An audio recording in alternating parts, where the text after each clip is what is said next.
ये कहानी है एक ऐसे जज की जो फैसला कानून से नहीं दिल से करता था। दुनिया उसे अमेरिका का सबसे रहमदिल जज कहती है।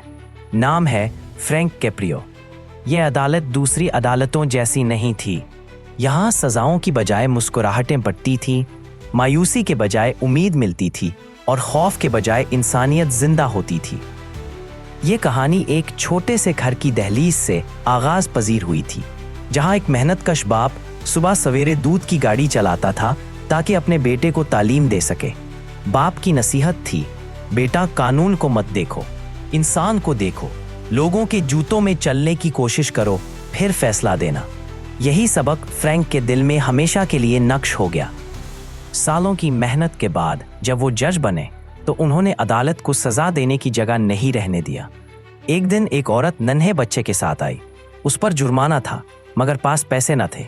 वो रोती हुए बोली, जज साहब, या तो मैं जुर्माना दूं या अपने बच्चे को खाना खिलाऊं।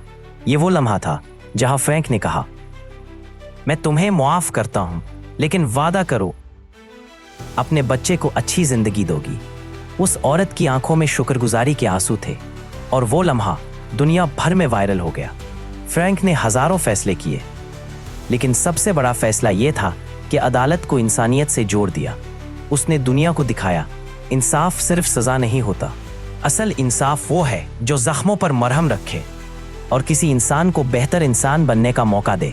आखिर में सिर्फ एक सवाल बाकी रह जाता है, अगर हर जज, हर वकील और हर इंसान फ्रैंक कैप्रियो की तरह सोचने लगे तो शायद इस दुनिया को किसी और जज कैप्रियो की जरूरत ही ना पड़े।